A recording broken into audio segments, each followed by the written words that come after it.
আসসালামু আলাইকুম। কেমন আছেন সবাই? এই ভিডিওর টাইটেল দেখে হয়তো বুঝতে পারবেন যে আজকে আমি কি বিষয়ে আলোচনা করব। সেই বিষয়টা হচ্ছে যে মহানবী সাল্লাল্লাহু আলাইহি সাল্লাম তিনি কি রাখাল ছিলেন নাকি হযরত খাদিজা রাদিয়াল্লাহু তাআলা আনহুর কর্মচারী ছিলেন সেই বিষয়ে কথা বলবো। হাদিস শরীফে সেটা স্পষ্টভাবে আসছে যে অধিকাংশ প্রত্যেক নবী মেষ চড়িয়েছেন।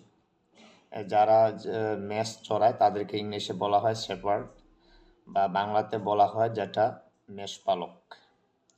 সেই ক্ষেত্রে মহানবী সাল্লাল্লাহু আলাইহি সাল্লাম আর বিশেষ করে যারা গরু চড়ায় বা মাঠে যারা গরু পালন করে গরু চড়ায় মাঠে নিয়ে যায় তাদেরকে বলা হয় কাউবয় কিংবা রাখাল। সেক্ষেত্রে মহানবী সাল্লাল্লাহু আলাইহি সাল্লাম কখনো গরু চড়ান নাই বা আরব দেশে গরুর কোনো প্রচলন নাই। সেক্ষেত্রে মহানবী সাল্লাল্লাহু আলাইহি সাল্লামকে রাখাল বলার কোনো যুক্তিগত কোনো কারণ নেই। আর মহানবী সাল্লাল্লাহু আলাইহি সাল্লামকে রাখাল বা কাউবয় এভাবে সম্বোধন করা সেটা আসলে একজন মুসলিম হিসেবে কখনো আমাদের কাম্য নয়। আর দ্বিতীয়ত হচ্ছে হযরত খাদিজা রাদিয়াল্লাহু তাআলা আনহু যিনি আমাদের মহানবী সাল্লাল্লাহু আলাইহি সাল্লামের সর্বপ্রথম স্ত্রী ছিলেন।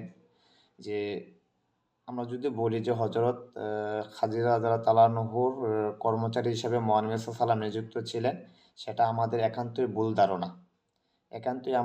ধারণা। কারণ মহানবী সাল্লাল্লাহু আলাইহি সাল্লাম কখনো খাদিজা রাদিয়াল্লাহু তাআলা আনহুর কর্মচারী ছিলেন না।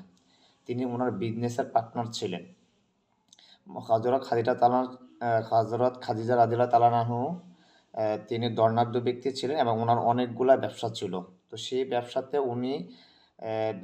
উনি ইনভেস্ট করেছেন, মহানবী সাল্লাল্লাহু আলাইহি সাল্লাম সেগুলো তদারকি করতেন। তো এই ব্যবসার যে লাভ হতো বা লভ্যাংশ যত সেটা হযরত খাদিজা রাদিয়াল্লাহু তাআলা আনহু এবং মহানবী সাল্লাল্লাহু আলাইহি সাল্লাম সেটা অংশ বিশেষে ভাগাভাগি করে নিতেন। সুতরাং এই ক্ষেত্রে হযরত মুহাম্মদ সাল্লাল্লাহু আলাইহি সাল্লামকে খাদিজা রাদিয়াল্লাহু তাআলা আনহুর কর্মচারী বলার কোনো প্রশ্নই আসে না। সেক্ষেত্রে আমার মনে হয় যে এটা একটা বেয়াদবির পর্যায়ে পড়ে।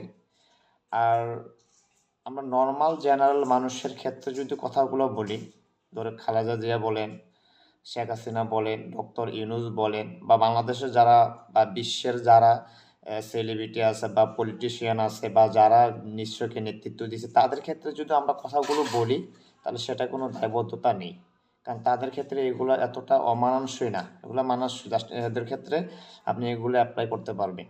কিন্তু যিনি শ্রেষ্ঠ জাহানের দুজাহানের বাদশা এবং যিনি আমাদের যাকে কেন্দ্র করে পৃথিবীর সব কিছু এবং যিনি দুজাহানের সর্বশ্রেষ্ঠ পুরুষ হিসাবে যিনি মহামানব হিসাবে যিনি আগমন করেছেন, তার ব্যাপারে এসব শব্দচয়ন বা এসব শব্দগুলো ব্যবহার করা কখনো যৌক্তিক, একজন মুসলিম হিসেবে আমি কখনো যৌক্তিক মনে করি না। যে উনি কাউবয় ছিলেন, উনি ভার্জিন মেয়ে বিয়ে করেন নাই, ইনটেক মেয়ে বিয়ে করেন নাই, কিংবা উনি কর্মচারী ছিলেন। তো এইসব শব্দ আসলে একজন মুসলিম হিসেবে আমি কখনোই মনে করি না যে একজন মুসলমানের মুখ থেকে এগুলো বের হবে। এই জন্য যারা আমরা আছি বা যারা আলেম আছে তাদের উচিত তাদের জবান থেকে যে কথাটা বের হয় সে কথাটার একটু লিমিট রাখা, বা কোথায় কোন ক্ষেত্রে শব্দ চয়ন করা দরকার সেই ক্ষেত্রগুলো আসলে প্রয়োগ করা দরকার বলে মনে করি। সুতরাং আধুনিকতা ভালো, তবে ওভার আধুনিকতা ভালো নয়, যেটা আমাদের ধর্মীয় অনুভূতিতে আঘাত হানে। আসসালামু আলাইকুম।